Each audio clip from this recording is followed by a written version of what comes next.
end of April, but I had a special buddy in town. We had a brother in town. We decided, hey, let's argue some sports positively. I am your host, your boy, B to the C. Follow us on all social media at The Grind Calls. As well, you can follow TGC Sports Grind on Twitter to keep up with this. And I am joined once again by my dude, BDJ. Josh, what's up, man? What's up, man? You ready to talk some Longhorns? Let's do it. I see you got some good Mav gear. Oh, decked out, baby. Mad pants, hat, shirt. Cup. Yeah. It's actually on me, tatted on me too. Yeah. Just, you know. Someone had a nice Valentine's Day while the rest of us are lonely. Joining us today is Texas high school football legend, our brother, Teddy Lou. Theodore Michael Ukala. Oh wait, never mind. What's your name today, Teddy? What is it? I'll stick with my original name. Thaddeus Raines. Thaddeus Raines is his name today. Apparently, he doesn't want to use his real name. So Thaddeus Raines has joined his high school Texas legend, Dre Agers. That's right. That's right. I like that one. I think that's a perfect fit. Did you break your records? He did in high school. He did. Broke your records? A year after I was done. So those records didn't last long. I mean, to be fair, they gave you a good amount of carries, but they gave Dre double. Yeah, we're actually talking about that reason how the idea that for my senior year we thought our offense was hand the ball to Teddy 20 to 25 times a game, and maybe we can win a state championship. Of course we didn't. So the next year, Dre comes in, you know, we thought it was going to be the same thing, right? Give the ball to Dre, but let's do it 30 times a game. Maybe that's the difference. Maybe because last year we did it 25, but if we do it 30, we can win a state championship. And yeah, that didn't happen either. So I guess 2 years in a row didn't work out. But, it's okay. You got a state championship when I was there. You got 2 when I was there, so that works for you. But so we decided that we were going to get together and positively argue sports because we all absolutely love the Longhorns. And the other night, while we were sitting here, me and Teddy were talking, or me and Dre here were talking, and money acres, baby. And Dre. Teddy was saying how much he liked Sam Ehlinger, and he was sad to see him go. I said, "Oh, I have got to get you on air with our boy BDJ because Josh is not a fan of Ehlinger." Well, to be fair, though, I didn't say I'm sad to see him go. Now let me be very clear. It's not that I don't like Ehlinger. I love Ehlinger as a person. I love his heart. He leaves it all on the field. I just don't like him as a football player. As a football player. I took offense to that. Because literally we all got caught up on, I mean, they show the baby pictures all the time. They did. Longhorns, you know what I'm saying? They did show those baby pictures. I mean, my God, listen, enough is enough. listen. I mean, everybody got caught up in that, and Tom Herman had a man crush with this dude. This dude, I'm not taking nothing away from, he was a good, average quarterback. I wouldn't say average. I mean, yeah, he broke records. Me personally, I don't like Ehlinger. And be honest with you, I used to like Ehlinger. But then when I sat back and just started watching him more and more and more, I was like, man, this dude is really not that good. So your thoughts on Ehlinger are kind of like mine back in the day on Tony Romo. I liked Tony Romo until we cut off T.O. and I was like, well, that wasn't the issue at all. And then I realized I didn't like Romo. Romo was not the quarterback. So that's kind of how you're in a sense, I said, but really, I think Ehlinger, he's gonna be horrible in the NFL. Whoa. Strike me down right now, but I mean, I really think that he's not a good quarterback. He is not. I don't see what. All right. So Teddy, you okay? I'm so glad this era is over with. Back to what started this, Teddy. Yeah. What were your original thoughts on Ehlinger when we were talking the other night? Yeah, my original thought wasn't that I'm sad to see the Ehlinger era at the University of Texas ended. What I was saying was that in the past 4 years, the moment Ehlinger hit that campus down in Austin, he has delivered on the things that he said he was going to do. Now, the team around him wasn't as great. What did he say he was going to do? Wait, the team around him wasn't that great. The coaching staff changed a couple of times. His offensive line changed a couple of times. His secondary was terrible. Don't get me wrong. The kid did his thing. I believe in the story. I bought in the story. I love the story. It's a beautiful story. We love Texas. I love the kid growing up in Texas, rooting for the horn. And then when he got there, he did his thing. Now, I'm not telling you he's no Vince Young. Don't get me wrong, he's no Vince Young. Don't even put him in the same sentence. He's not but he's done a lot of things at the University of Texas that we consider great quarterbacks to do. So we cannot sit here and say he wasn't one of the greats at the University of Texas. He made his game may not transition to the NFL. But for college football, for the University of Texas, for the past 4 years, his game worked. That's all I'm saying. Okay. I mean, when you say he did a lot for Texas and he delivered, what did he do? No. He beat Oklahoma maybe once, maybe? And did he ever get us to the next level? Well, we have to understand, though, University of Texas is a different ball game than any other college in America, right? The things that we consider our Texas as successful, other teams, whenever you do that at other schools, it's like you're immortalized in infinite forever. Now, this kid won 27 games at University of Texas with this team that he was built with. 27 games. That's like what, the 7th most win in University of Texas history. Now, of course, he didn't beat Oklahoma, but then again, who in the Big 12 did? For the past 6 years, Oklahoma's run the Big 12. I'm not denying we cannot determine this kid's skill based on if he was successful against Oklahoma. His skill was not as good as, to me, as what everybody else thought it was. Against who? Every game, he made passes, and you can almost go back and watch almost all of his passes. 90% of them, the receiver is making an unbelievable catch. He is not that accurate. Not that accurate. I'll give you that. We play him like he's a running back. What happened to old Texas football? Give the ball to the running back. Look what happened this year. Let me talk. Keontae Ingram. Let me talk. Hold on. We get real up in here. Let the man talk. Keontae Ingram from Carthage. I hope you do. I hope the best for you. Transfer to UFC. But Bijan Robinson.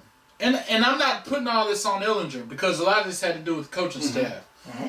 But what happened when we started handing the ball off to our 5-star running back?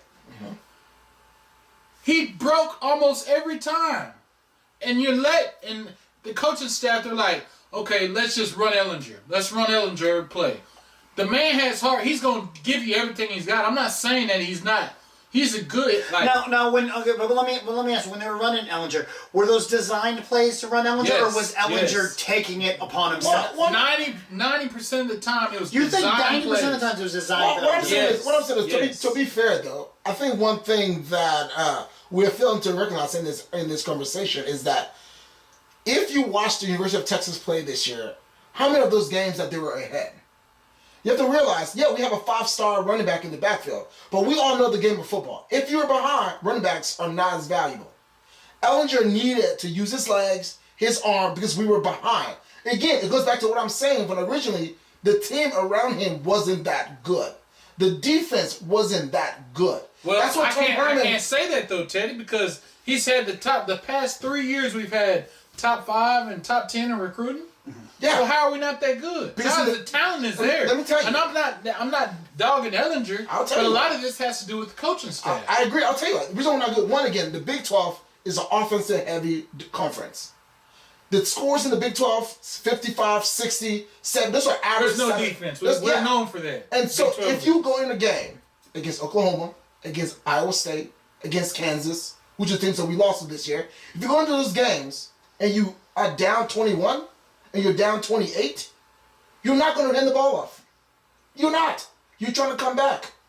We had the offense to keep up with the Big 12. We didn't have the defense to keep up with the Big 12. If the running backs wanted to get big plays, we needed to be ahead. We were never ahead in enough games to go to the old adage of running the ball that Texas did. But if you look at Ehlinger's play this year, it was not great. In comparison to who? It was not great. In comparison to who? To comparison to anybody. I mean, Jesus Christ, the man was not that good this year. Do you think the backup would have done better? Did you not see the bowl game where Casey Thompson came in and set a record in one half? Okay. Casey Thompson he was throwing dimes out there. On That just shows you right there that Tom Herman had a man crush on Ehlinger, because why has Casey Thompson not been in with Ellinger's play? Ehlinger has made tons of mistakes this year. I'm not saying he ain't done good things for us. I'm not saying that. Yeah. I'm not saying that.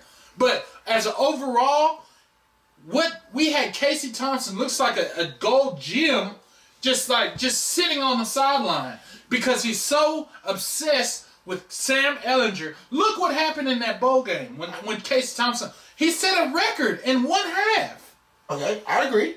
The man we've had this behind Ehlinger when he hasn't been on the field. Why? I'm just telling you what. Ehlinger, don't get me started. It's okay. It's okay. don't get it. We're trying to get you started. We need you started. What I'm saying is that in the bowl game against Colorado came out of the Pac-16, right?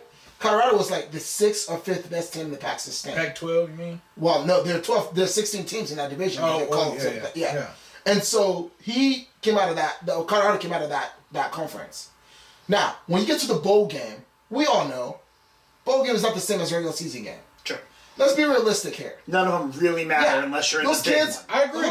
Wait. We give you a chance to go off on our boy Sam Ehlinger, because the man is a man. He was a man at Texas. Now, after he did his thing, once at that bowl game, the kid came in, he did his thing, but you cannot compare that bowl game with the Red River Shootout. You can't compare that bowl game with playing on the road in Kansas. You cannot compare that bowl game with playing against Iowa State. Iowa State was the second best team in the Big 12 this year. People are like, we're not pretending like this is like the teams he lost to are the two teams that he lost to this year were in the Big 12 championship game. Like, what are we talking about? But there was 10 times in those games where Sam Ehlinger, he nutted up. It's not. I mean, he didn't make the plays. He didn't make the plays. I think he did not make the plays. I wouldn't say that. I wouldn't say he didn't make the play. I feel like the surrounding cast around, like any quarterback. Again, I'm not saying Sam Ehlinger is Vince Young. We're not comparing his skill level to the real McCoy. We're not. That's wrong. I'm not saying that. Even though he did break some of his records. I'm not comparing to Major Applewhite. These are not the people I'm comparing to. Okay. What I am saying is that with the talent that he had, with the things he was able to do, you cannot say that kid was complete bust at the University of Texas. Or you cannot say he wasn't that good. He was good. He wasn't in the top echelon good. He was close to the top echelon good. After what he thinks he's done. His ability to run, his ability to make tough plays, and I felt he made good decision. The Texas receiving corps wasn't that great either. Oh, I take that back. Look at the receiving corps that he had his junior year. He had Cullen Johnson, Humphreys. Cullen Johnson. All of them are playing in the NFL now. Cullen Johnson was a big target, but he dropped a lot of passes. Let's not be realistic. Look at a lot of passes. I swear to God, I wish we got to look at the highlights, because I've got some of the highlights. I can guarantee you, these are just if highlights. you look at Cullen Johnson and passes from Sam Ehlinger, 90% of them, Cullen Johnson's having to leap like this to get the ball, or it's like he's making some miraculous catch. I'm saying he is. Let's take a look at this one right here. Take a look at this pass right here. That's a run. I know it's the next play. I had the backup is not great. On this I'm pass, doing this on my phone. Yeah, on this pass right here, look at that. Good step, but I think he underthrew this ball. He underthrew it because that receiver had him beat, right? Exactly. He did. But That's what we're going to on Josh's point. But he's not a great passer. He's not a good passer. He's a great athlete. I'll give him an athlete, but he's not a good quarterback. Hold on. We can also look at some Vince Young highlight when he underthrew receivers. You can't. So let's stop this right here. What are we stopping? Vince Young has a national championship. I don't want to hear anything. I'm talking about getting my team to the next level and winning a national championship. He never did it and never even came close. Because the situation was different. Vince Young on that team had more talent around him than Sam Ehlinger has for the past 4 years. Okay, you have a lot of people that will debate with you right now. Yeah, no, I'm not saying that. No. Listen to me. You ain't let me finish. Okay. That will debate with you right now and say, "Oh, Vince Young won that championship." Now, me as a Texas fan, I know that we had one of the best defenses in college football. But a lot of people will tell you, "Oh, Vince Young single-handedly won that championship." Well, do they not, BC? I'm not going to lie to you. I say it constantly that Vince Young put that team on his back and won the championship. But I'm not. I have, if you look right, I think it's over here. I have the game, or the 2006 Rose Bowl right there. Yeah. I got the game. Yeah. I watch it. No, we just missed the highlight of Sam the Train. And what was he doing? Running the ball, right? Yeah. Okay. Listen, I'm not. We went to a commercial. We're not arguing that Sam Ehlinger is a pocket quarterback. We're not arguing that Sam Ehlinger is a Tom Brady. Yeah. Right? Sam Ehlinger is a reincarnation of the Tim Tebow days. And that's what I'm glad you said that, Tim. At Florida is what Sam Ehlinger is. He is a broke down Tim Tebow. I wouldn't say broke down. He is a hood version of Tim Tebow. Sam Ehlinger. You heard it here first, folks. Wait. Sam Ehlinger is a hood version of Tim Tebow. Sam Ehlinger from Austin Westlake is a hood version of Tim Tebow. From Austin Westlake is a hood version of Tim Tebow. I'm just clowning now. Oh, that's great. Okay, so you're talking about you're telling me the difference between the two teams here. Yeah. Between Vince Young and Teddy wants to get on this. So let's get on this. Yeah. Let's look at Vince Young's team. Yeah. All right. What was so different about Vince Young's team that Ehlinger does not have? That secondary was better. We could stop people. Yeah. We could stop people. Vince Young wasn't playing in a 60, 70 games. It wasn't the score wasn't 65, 55. Yeah. I agree with you on that. Yeah. I agree with you. Yeah. But he was nowhere near. I mean, Sam Ehlinger, there was talent around him. And like I said, and I say, it's not Ehlinger. I'm not saying, maybe Ehlinger would have been different with Steve Sarkisian, with our new coaching staff that come in. I don't think Tom Herman was a good coach. I was thrilled when we got him. I was like, okay, this is a new start. This is a new beginning. But I was wrong. I was wrong. The reason Herman, what's his name? Charlie Strong. Yeah, I thought they should get Charlie Strong. I thought they should have gave him another year. My issue with Herman, and is actually is really the same issue I'm going to have now, is every 4 years are we going to change coaches? Because it takes you 4 years to get your team put together. I'm going to speak on that. I'll tell you what. Because you're spending all this time recruiting and then building your team, but then when you finally got your team, oh, sorry, coach, you're out. Now a new guy's in, and he's going to start changing things and to that's how the thing. he wants. And I'm going to speak on that. Okay, that's true.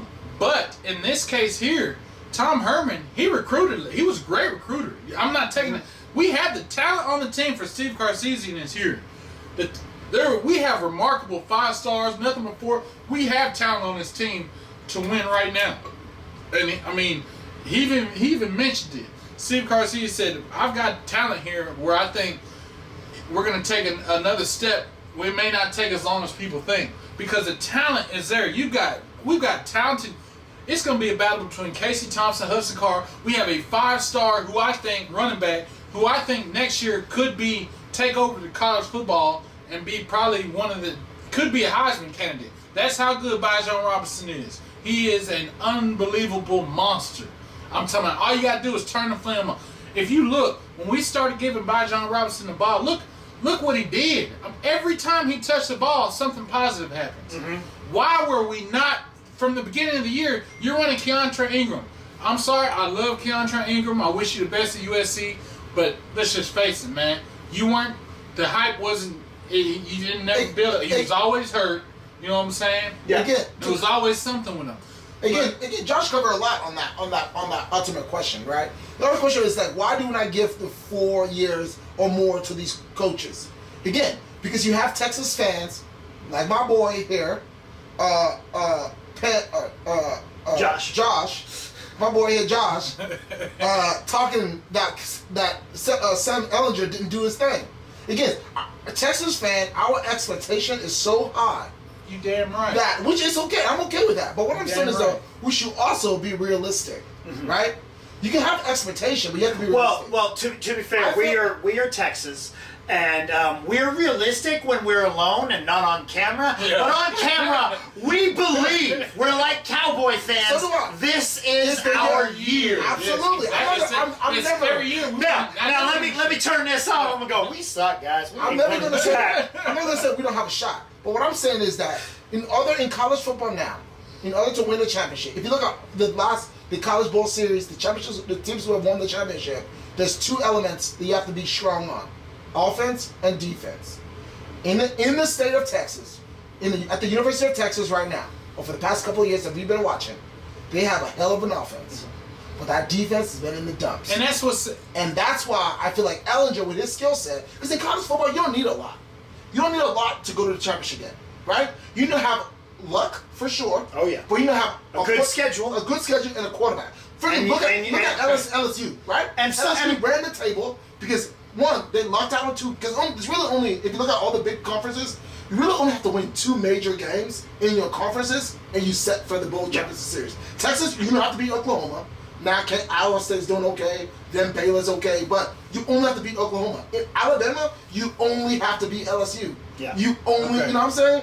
Ohio State, you only have to beat Michigan. And I think another thing you need, though, another thing to get to the national championship, get all that, you also need other teams to lose. Luck. That has nothing to do with you. That's where the luck comes in. Yeah, you need luck. That's what I'm saying. Take that season that we beat OU.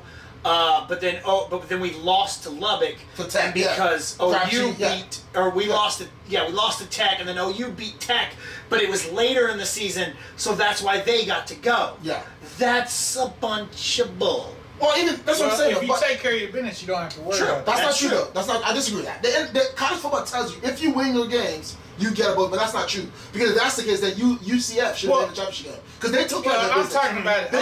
I'm talking about a Big 12 or SEC conference. If you win, if you go undefeated, 9 times out of 10, you're going. Well, that's not true because remember that year when LSU lost one, Alabama lost one, and they were in the championship game? That's what I'm saying. The NCAA doesn't follow that rule. They say it, but they don't follow that rule. Mm-hmm. Well, I'm just saying, if you're in a big Power 5 conference like we are, they were. And I'm just saying, normally, I'm not saying it doesn't happen. I'm saying normally, you're going to get in. Okay, that's what I'm saying. I disagree with that again. This is what I'm saying. I feel like in the NCAA know who they want in. The moment... Oh, it's a lot of politics.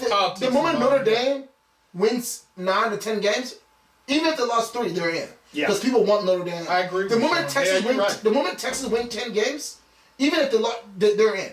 Right? Because people want Texas in. Yeah. All I'm saying, and in order for Texas to win, since the Big 12 only have 10 teams, or 8 teams, no, it's 8, 8 teams, right? What, the Big 10? The Big 12. Big 12, we have 12 now. 10. I thought we gained because we got... You got 10. 10. Okay. 10 teams. 10 teams. So as long as we win those 10 games, we're in. But the question here is now, you're saying, it's not guaranteed that you always win your 10 games. There's really a few conferences that you can lose and still get in. And there's certain few teams that you can lose and still get in. Okay. Notre Dame, you can lose and still get in. Alabama, you can lose and still get in. LSU, you can lose and still get in. Texas, you can lose and still get in. Oklahoma, you can lose and still get in. But out of that, you have to run the table. Yeah. Okay, I want to go back to something because you said when Ehlinger, you got to have both good offense and defense. At least average defense. Well, no, it got to be a little bit better than average. Okay, well, I'm gonna put it like this. Yeah. Be honest with you, that's what's so disappointing about this year. Yeah, absolutely. Because if you really look at it, I watched every game this year. Yeah. Every single game I watched. And if you really want to we had a good defense. I don't think so. But we had a little above average. Our defense stepped up. We wouldn't have won a lot of games if it wasn't for the defense this year. I'm telling you, I watched the defense. Our defense improved so much this year. That's what makes it so disappointing about Ehlinger because we finally had a decent defense and he couldn't get it done. We would go 3 and out. Defense stopped him. Man, this defense improved so much from last year. It's remarkable. Go back and look at the stats. I believe. I'm nothing to argue about that. Well, no, this defense was good this year. Anybody who watched Texas Longhorns football agrees the defense was good. I think we had a stronger defense. Well, what I'm saying is I'm not saying, it wasn't great. But it was definitely not bad at all. In the Big 12, every team runs the spread offense. And we all know if you run the spread, you are more liable to a 3 and out. It has nothing to do with the defense. Because if you run the spread offense and you throw the ball 3 times, I agree with you because I don't want to blame that on Ehlinger. Let me finish. If you run the ball, if you're in the Big 12, everybody's a spread. You step up to the plate. If you throw 3 passes and there's 3 incompletion, your defense comes on. Was that a defensive stop or was that an incompletion? I'm not denying that Texas defense was maybe a little bit better than last year. It might be slightly better. I wouldn't say it was a lot better. Hold up. We were horrible. Hold on. I wouldn't say we were great. absolutely If horrible. you look at the stats, And they will show you. They will show you, man. I promise you they will. If you look at the stat of the average point score in the Big 12 from last year to this year, even with the COVID year, I guarantee you in the Big 12, people will put up 80 points a game, man, in the Big 12. That's insane. I'm saying, but what I'm saying is when this defense that we had this year, when we needed stops, they made them. They made them. It's the offense that didn't come through. They didn't make the stop against Oklahoma. They didn't make the stop against Kansas, and they didn't make the stop against Iowa State. So we didn't make the stop when we needed them. Against who? Iowa State, Oklahoma. But how many chances did the offense have that couldn't do nothing? Again, that's why you're arguing. The defense is going to get tired. What I'm saying is the offense let us down this year. That's the only point I'm trying to make. I didn't think so. I don't think so. Oh man, absolutely not. I think the offense. You watching. Well, look at the scores. Look at the scores. I'm not making look at the scores of the games. Look at the scores of the game and tell me the only game that was in the 20 was Iowa State and Texas. Texas was 20. Iowa State was 23. Everything else they were scoring 40 points. Okay, so let's take a look at that. Obviously, we started off with UTEP 59-3. That's nothing. Texas Tech, we played. It was 63-56. Yeah. TCU was 33-31. Yeah. Which is, okay. Okay, but Big 12's gonna put up numbers, so I mean. Texas OU 53-45. Yes. Texas Baylor 27-16. Which is Oklahoma State 41-34. Yeah. West Virginia 17-13. Decent game there. Iowa 23-20. Decent game there. The defense Kansas up this year, bro. 69. Kansas State scored 31 on us. Yes. And then against Colorado, we had 55, and Colorado had 24. So out of those 8 games or 10 games they play, there might be 3 of them were in what was the Texas 20s. Ranked in the Big 12 defense? Just look that up, BC. Well, Big 12 defense? But Big 12 defense. But the Big 12 have no defense. I didn't say we did, but all I'm trying to make is the defense was good enough where Ehlinger could take the next step. And the last 2 years, it was supposed to be Ehlinger for Heisman. But he failed both years. He didn't fail. His team failed. No, yeah, man. His team failed, man. No, and like I said, disagree. I just we were ranked 6 in defense. In defense, in Big 12 defense. 6. Okay, but you got to think. There's only 10 teams. But what I'm saying is the Big 12. We're not in the top 5. There's only 10 teams. And the offense we were ranked 2. Yes, that's my argument. So now go to the year before that. Tell us what the ranking was the year before that. So you said it was ranked 6. If they got better, they should have been higher. I guarantee they were better. I guarantee 100%. Let's see, because if the year before that, if you watch the games, we were not the best, but you can see the improvement. You can see the promise from the future. That's what I'm saying. If they were ranked higher than 6 the year before, we were probably dead last. What was the year before? 7th. Well. So, which is what I said there was a little improvement. They went from 7 to 6. They were a lot better though. If you watch the game, I watched the game. They were you see what I'm saying? Yes. I see. I'm actually going to have to agree with Teddy on this. We weren't that much better than we. No, we're not. Now the offense was better. No, it was not. They were number 2. I don't agree with that at all. How do you not agree with that? Well, if you the whole team. Hey, look it up. What was the offense? I'm looking up the offense right now. The year before, they were number 2, man. Like, which game are you watching? I'm watching all of them. I don't know which Texas game because I watched the game. Listen, man. If you watch, there was a lot of games where the defense stepped up and made plays. The number 6 that defense they wouldn't have previously done. The number 6 defense in the Big 12 step up and made plays. It doesn't. What I'm saying, Teddy. We were once again still number 2. Yeah, but the offense was the exact same. I mean, if you think about the offense, the offense has never changed. It's technically OU and us. We're always up there. Yes, the defense was what was lacking, and it never came up fast enough. But what I'm saying was defense was better this year. It was better. I agree with you because it was 7 and they were 6. We agree with that. But we're not saying you're saying their improvement was so much better. We're saying it wasn't. I think it was. It wasn't enough to make a difference. If you're looking, there was a lot of games, man, that I remember the defense stepping up and the offense could not come through. But not the game that did step up the most. The Oklahoma game, the defense failed. Iowa State game, the defense failed. The Kansas State game, the defense failed. That's what I'm saying. Which game are you saying the defense step up? Which game? A lot of games. Like Oklahoma scored 40-something points. It's the Big 12. That's my point. You're arguing for me. But what I'm saying, okay, none of the defenses are great in the Big 12. We all agree that, but Texas number 6 out of all of those. What I'm saying is the defense was good enough this year where the offense should have been better than what it was. I disagree with that. So it goes back to the Sam Bellinger thing or Ehlinger thing, right? At the end of the day, if the defense was at least top 3, top 1, top 5, I believe those games that he lost that got us out of the run-ins, we would have won those games. We would have beat Iowa State instead of losing 20. He didn't know. Wait. He had 4 years to do it. He never did. Instead of losing 23-20, we would have beat Iowa State and we would have won 23-20. Yeah. Right? Instead of losing to Oklahoma in that last drive. How many drives did we stall though? But that's not how many drives did Ehlinger stall? Everybody, that's what I'm saying. We could have took over. But Josh, in a pool of terrible defenses, we were worse. We were 6th worst in the pool of terrible defenses. That's not anything to be bragging about. It's not even the top 50% of the Big 12. Yeah, we were in the bottom. Both years. If you want to do another terrible research what a defense in the entire college football and see how far down we were in 2020. Oh, in 2020. I mean, it was Do we really want to know this? I know this. I just want to explain to my brother here to know that. Stop jumping on Ehlinger for the things that he couldn't control. He couldn't play free safety. Two different sides of the ball. He cannot play free. But I'm saying that the other side of the ball mattered. I'm talking about Ehlinger. I don't think he was a good quarterback. I think he would have been greater if he had a defense. That's what I'm saying. So don't judge him on him. Judge him on his overall this team. I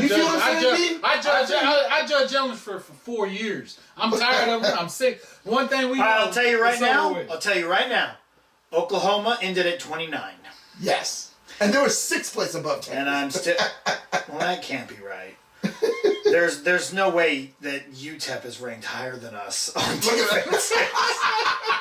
That can't be right. What are we arguing? I didn't just see UTEP ranked higher than us. Hey man, my argument. Is there a trophy belt for this argument? Because I think I just crushed it. I don't think. Okay, so we're not in the top 50. But excuse me, sir. What's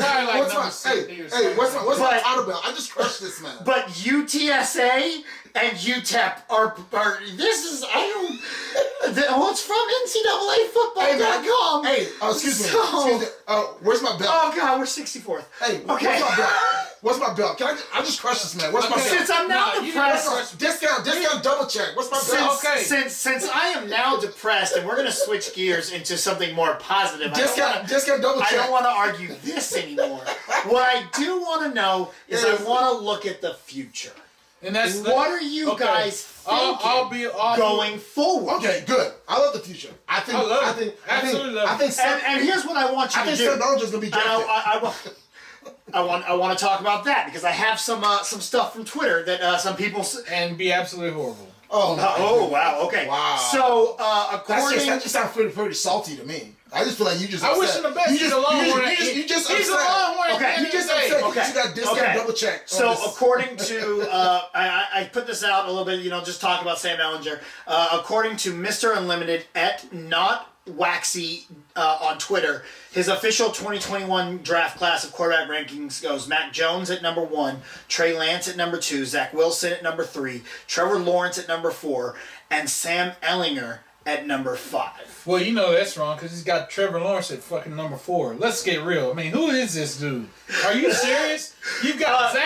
Let's not like immediately throw hate at people watching the show. The dude has Trevor Lawrence at number 4. Tell me. We want positivity. I believe that guy was looking at it from a different perspective than most people have. I also believe that Trevor Lawrence is gonna be a number 1 pick, but I mean, come on, Ted. We agree with that. Okay, Trevor Lawrence at number 4. Who is this guy? Well, here's this. Luca Sartana at Sartirana Luca on Twitter has his broken into tiers. And tier 1 is Trevor Lawrence all by himself. Okay. Tier 2, Justin Fields, Zach Wilson, and Trey Lance. Now we're Tier talking. 3, Mac Jones, Davis Millis, Kyle Trask. Tier 4, Callan Munn, Jamie Newman. Tier 5, Shane Buechele. I agree. I agree with that. Ian Felipe Franks and Sam Ehlinger. Yeah. No. I agree with that. No, not That's tier where 5. Sam Ehlinger needs to be. I disagree with that. I think Sam Ehlinger would be in tier 4. Okay. Tier 4. You think he'd be in there with Kellen Mond? Yeah, tier 4. He's better than. Come on, think about it, man. This kid beat Shane Buechele for a job. Yeah, true. Come on, And I agree. And me personally, I promise. I swear. I wish we could take that back. God, I watched almost every single. I really wish we would have kept Shane Buechele. We watched almost every single Longhorn game together, and he went said over this there. every weekend. I said, "Oh my God, we made the wrong decision." I don't think so. All right. Tyler Davis. We'll get to Shane Buechele in a minute, but let me finish this. Tyler Davis at White Buffalo 24 says T. Law at 1, Zach Wilson, Matt Jones, Trey Lance, Justin Fields, Kyle Trask, Sam Ehlinger at 7. Yeah. So what Where's do you Kellen guys? Munn Kellen Munn is 8. So right behind him, and then I put Kellen Munn and Sam Ehlinger in the same bracket. So what do y'all? Where do y'all think? Are y'all taking about in there about 5, 6? No, to be honest, there's only gonna be 3 quarterbacks that's gonna get drafted. Okay. 3. To be honest, there's gonna be 3 quarterbacks get drafted because NFL's not. They're gonna draft. They'll get drafted in like the 4th or 5th. No, I'm saying. Listen, what I'm saying. There's gonna be 3 quarterbacks that's really matter in which way they go. Freaking the kid from Clemson, Trevor Lawrence, the kid from Ohio State, Justin Fields, and then that little kid from BYU, Zach, whatever his name is, the kid from BYU. You got to put Trey Lance in there too. No, I think Trey Lance falls out of those 3 top 3. I think so. Out of those top 3, if Lawrence go 1, I believe Justin Fields is gonna go probably like 4 or 5, and I think that Zach kid's probably gonna go like in the double digits, and then we're not gonna see another quarterback taking off the board. For a while. Okay. That's kind of how I feel. All right. So then, jumping back to Shane Buechele. Oh, Teddy, would you have kept Shane? No. No. Why not? Because I believe for people like us who play the game.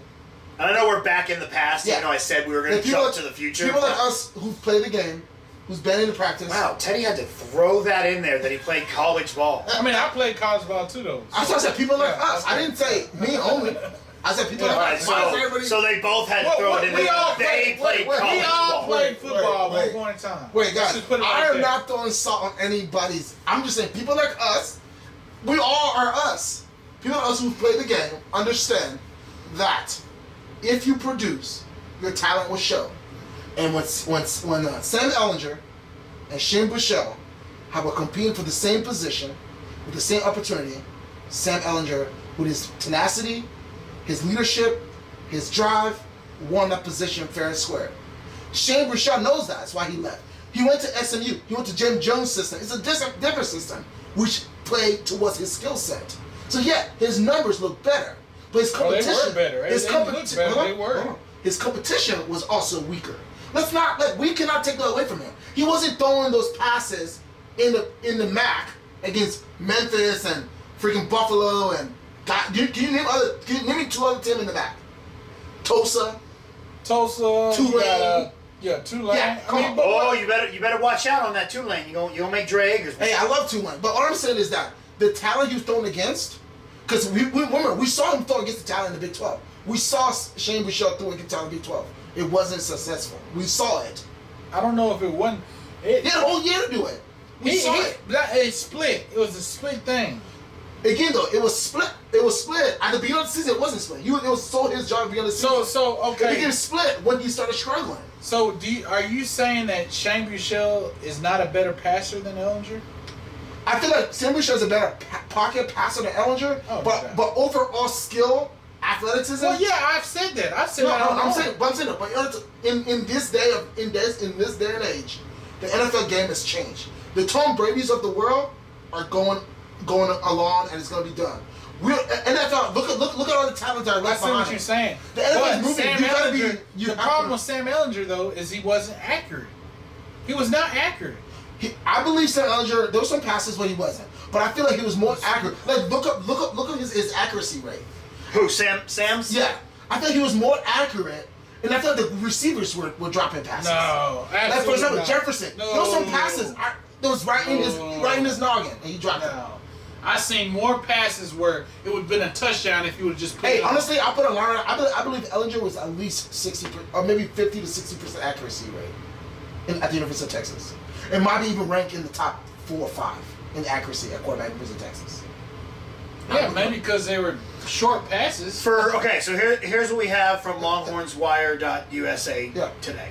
For Ehlinger, the biggest knock on his draft stock has been his ball placement and deep ball accuracy. Yes, in the two losses, it has been increasingly noticeable. Throwing beyond 20 yards downfield against the Sooners, Ehlinger was 0 for 11. Thank you. One interception. Yeah. Thank you, man. Yeah. The man can't hit, like I said, short passes. But and if you Ehlinger, he is so inaccurate down the field. I mean, what good? I don't want a quarterback like that, man. But what I'm saying, we lost a lot of games because of that. But what I'm saying, that the NFL is getting to the NFL game is changing. The days of the quarterback staying in the pocket, throwing deep balls downfield, like the Bradys and the Aaron Rodgers of the world and the Drew Brees of the world. That's what the NFL is going to. Think about it. The last two Heisman, the last two. But MVP, you still got to be able to throw the ball down the field, though. Not true. Lamar Jackson. Look at Patrick Mahomes. Hold on, though. Listen up. Lamar Jackson. That's what the NFL is going to right there. Patrick Mahomes. Listen for a second, though. Lamar Jackson won the MVP. Won the MVP in the NFL, and was not able to throw the deep ball downfield. That was just not coming out of college. Okay. He couldn't throw it. So and people said it themselves. You do realize Lamar Jackson is probably one of the fastest quarterbacks probably ever. He's faster than Michael Vick. You know what I mean? But what I'm saying, at the end of the day, what I'm saying is that we're talking about that's like a generational player. I think Sam Ehlinger is entering into the league. Has the Tim Tebow, but at the time the league is ready for a Tim Tebow. Yeah.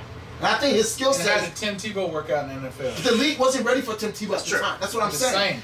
All right. Well, you know what? We're gonna ask them. Everybody down in the comments, let us know. What do you think? Do you think Sam Ehlinger, where he's gonna end up in the draft? Guys, again, I want to end on positivity, so I want to think about the future of the Longhorns. Now, I know we talked a lot about Ehlinger. I don't want to. Let's stick on how we're gonna look next season. I know we got a long road until we get to next season. Yeah. But what are you guys thinking with this new coaching staff? What are you looking at? What are your thoughts? You're just right now, early on. Man, I am so excited about this year coming up. I believe the coaching staff. What I want you to do, because you know how I feel, Josh. I'm not getting excited anymore until we start. So what I want you to do is sell me on your thoughts of the game. All right, Josh. So why do you think I should be excited for this upcoming season? The reason why you should be excited is because Tom Herman, basically, we gave him 4 years. Was it 4 years? 4 years. We know what we got with Tom Herman. It was pretty much the basics.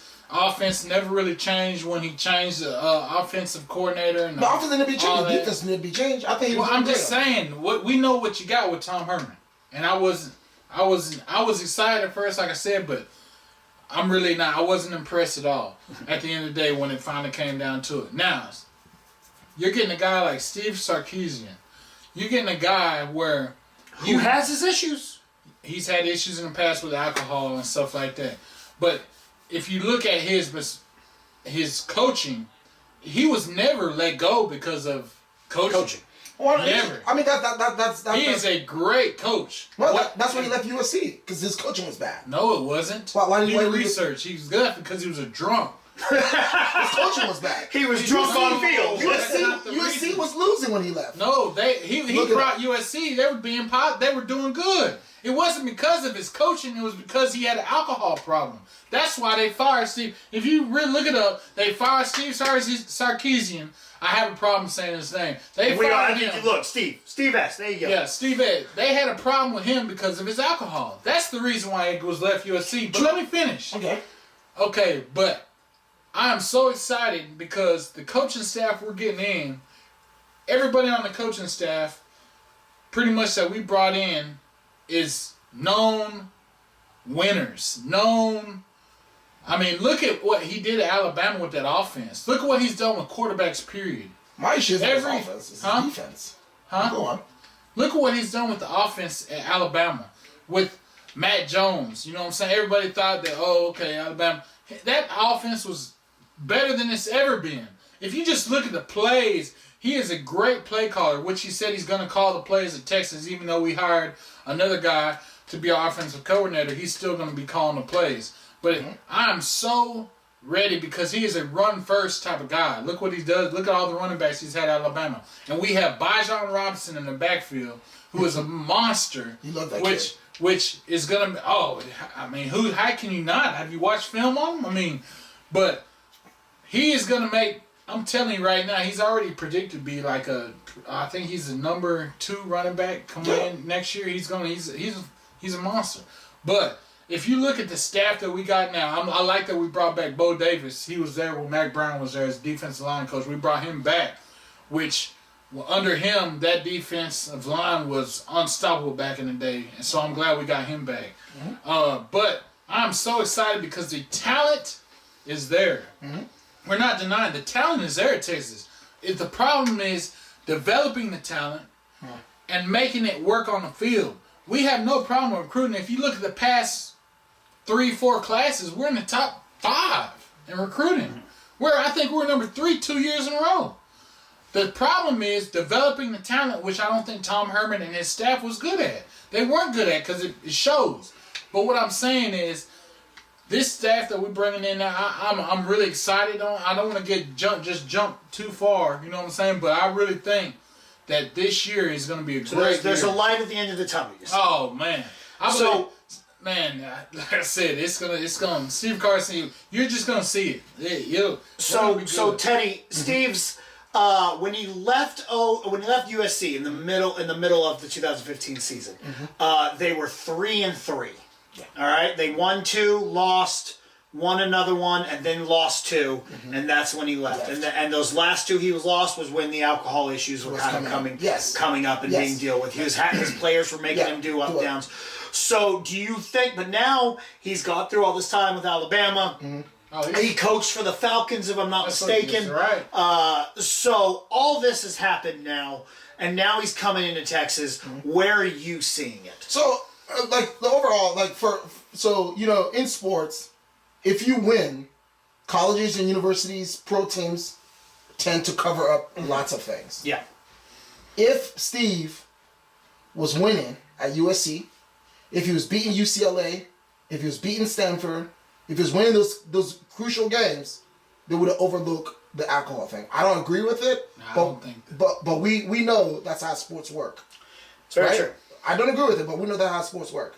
Now, I'm not going to fault a man for his sin, because we all got one. We all do.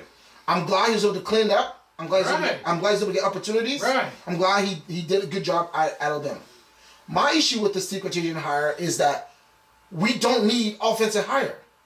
Look, we talked about this earlier. We had the number 2 offense, the number 6 defense in the Big 12. So, all I'm saying is that the issue with Texas wasn't... I agree with you. The issue with Texas wasn't an offensive problem. Did you see who we brought in as defense coordinator, though? True. And I'm so you want me to convince you why I think you should... As a Texas fan, first of all, as a Texan and as a Texas fan, we always say, this is our year. Oh, of course. We don't win. So if you want us to convince you why you think you should get on the bandwagon, you should, because one, like my boy mentioned, that defensive coordinator, it looks good. The offensive coordinator, Cartesian, looks great. And the head coach looks great. Everything's going to be good on that aspect. My concern, another thing that's going to make this team better is that the young secondary that they had, the number 6 ranked defense, which I felt the most of the issue was on the secondary, they have a year more under their belt. Okay. Right? They all coming back. None of them are going to the NFL. Right? So a year coming back on the belt, a year with each other. Talking about the D-line? No, the secondary. Like the secondary, we got Caden Stearns leaving, though. Caden Stearns, safety, number 7, he's going to the NFL. So we are losing him. We're losing another cornerback that's going to the draft. But I know that but we've got it. I know that we rotated a lot of people out of that secondary this year, so a lot of people got playing time. Right. One thing in college you learn is experience can go a mile away, right? Because in college you get 18, 20-year-old, decisions are fast making, but if you have the year to kind of get the tempo of the game, because the game's a little different from high school. So you get these kids who are, if you look at the roster, there's a bunch of sophomores, a bunch of juniors who are not going to be seniors and juniors from the class before. So they got a little year to kind of get the tempo of the game. And another thing is that OU is degressing a little bit. If you look at the OU roster, if you look at their recruiting class, they're degressing a little bit. At least I'm hoping, based on the numbers on paper. Now, papers means nothing. So I'm positive that Texas could have a decent team going into next year. And again, the best part of Texas is that we have to win those 2 games or 1 game that really matters. And I think if we win this 1 game that really matter, then we're on a smooth sailing. As long as we don't play down to our opponent, and I think that's one thing Tom Herman did I didn't really like, is he played down to his opponent. So if he played against a Baylor, if he's playing against like a Kansas State, if he played against like a Iowa, he plays still like, so the scores are, you know what I'm saying? Yeah. But I need someone who can, no matter who we playing, we put a foot on their throat. Do you think like Matt Brown used to do back in the best So do you think days, Sarkisian is that guy? That's what I'm saying. I believe in this term, if he can build the offense like he said he is, and the defense corner can build the defense. To me, the key to Texas going back to the glory land is getting that defense from number 6 to number 1 in the Big 12. I agree. Getting that defense to number 1, 100%. or at least in top 5. Because we have the offensive talent to compete. We don't have the defensive talent to keep up with the scores. That's the issue. You can't win. We're not going to go and beat Alabama 65-60. We're not. We're going to, you know what I'm saying? Let's be realistic. Let's be realistic. I'm with you. We're not going to beat Ohio State 45-48. Let's be realistic. We need to go in there. Our offense can keep up. But if the defense is giving up 56, 60 points, we're not catching up. No. But if the defense give up 20 points, maybe 30 points, we have a shot. Okay. Right? And so that's my hope for Texas, is that if we keep those games close, and we'll know for sure when we get to the Red River rivalry, when we get to the Iowa State game, when we get to the Baylor game, when we get to the TCU game, right? Those 4 games, I just don't want to win. I want a decisive blowout. Okay. Because that tells me that this team is better than the Big 12 and they're ready for prime time. And I think the defense, with the talent that we have on defense right now, with Alfred Collins, I mean, did you see what he did in that remarkable interception he made? Mm-hmm. Keontae Keyborn, not Keontae, I said Keontae. Keontae Keyborn or something. Yeah. I say his name funny, but the defense is a big number 99 in the middle. Yeah. We've got the D-line. We've got the talent right now. So with that new hire we got, Pete, I can't even say his last name. Pete K. We don't like last names here. From Washington. He had Washington is like been number 1 and they're in Pac-12 or whatever for you. I am excited because I believe our coaching staff, we have probably one of the best coaching staffs. Well, let me rephrase that. I think this year with the new coaching staff that we got, is probably one of the best revamped coaching staffs in college football this year. So I think you should get excited. All right. I think you should get excited, but you should get excited not only for the Texas going to win, because we believe that, but these are the test game I think throughout the season will determine whether this is going to be a good season or a bad season. And there's 4 games on the calendar, and I think everybody should circle and pay attention to. Hands down. Of course, the Red River rivalry. Always. Hands down. Circle that, pay attention to that. In October. The real national championship game. The second weekend in October, circle that. Pay attention to that. The next game, that TCU game. Not because TCU is just as good as Texas, but because when Texas was dominant, TCU or any other teams instead of Texas was a wash. We, in our minds, Texas fans, we knew that was a win. We didn't have to worry about it. But now, as Texas fans, when those games come on the schedule, we question if it's going to be a win or not. Okay. And once we get to the point where we don't question those anymore, the team is now moved to the next phase. I like that. Well, we play Tech. Tech is our first Big 12 game. We got Arkansas this year. Yeah, but we're also going to be Tech. We're also going to be Arkansas. Those are not the games I'm worried about. Careful. One of our producers is the Lubbock guy. But what I'm saying is, as a Texas fan, like from the days of the Ricky Williams days, like, come on, man. When Texas stepped on the field, even back in the day when Colorado and Nebraska, all those teams in there, those games on the schedule, we did not worry about. No. Those games on the schedule, Texas fans saw, and was like, that's going to be a win. You already put We can get really drunk for that one. We don't have to worry about that. Yeah, you put a W before the game even started. Exactly. In the past 10 years, I want to get back to that. No game is Yes. we're definitely gonna win. Every game is yes. we're gonna get this one. Okay, let's go. If you start competing with Iowa State, listen, I remember the last time we lost to Iowa State, for God's sake. Iowa State, people. Like what are we talking about? All right, well, this I ain't gonna lie to you. This has been a lot of fun. This is what the sports grind is all about. Positively arguing sports, because that was so positive. It is. Let's add a positive to add a positive onto that is that even though our team had a little bump in the road for the past 10 years, a decade, we as fans are still behind it. Behind the moves, behind the 100%. chain. And we hope every year, I'll argue with the best USC fan, the best Alabama fan, the best Michigan fan. Shout out to my boy Ryan, he's a Michigan fan. To let him know that University of Texas is hands down, pound for pound, the best college football program in the country, even though we haven't won a championship since 2006. Well, you're going to get your opportunity because we have got to get Teddy on here more often once we start a more regular scheduled program. Hey, guys, again, we're going to be back at the end of April with at least one weekly show talking all the different sports topics. Hook 'em horns, baby. And that's going to be myself and, of course, BDJ Josh here, and we're gonna definitely get Teddy on the show as much as we can. So guys, make sure you're following us on social media at TGC Sports Grind on Twitter, as well as on Instagram at The Grind Calls and TikTok at The Grind Calls. And don't forget to check out Josh at JMoney0423. That's 2 Y's in money, because he pressed it twice. I don't know. And Teddy, do you have any social medias you want the people to follow? I want people to. So I'm actually launching on my own podcast. You are? Yes. Teddy RealSpin. You should follow it on Instagram. It's just the one word, Teddy RealSpin, at Teddy RealSpin. On Instagram, not Twitter, because he told me Twitter, and it was not. It was just Instagram. I'm getting together. The process is going, but it's gonna be completely different. But that's something coming down the road. So look out for it. Maybe if I come back on here sometime later on in the year, I can promote my stuff more. But for right now, let's kind of keep that in the back of your mind, all the listeners, and just know that I'm just trying to do something with that. Absolutely. So, until next time, guys, the grind calls, and we answer the call. Hook 'em.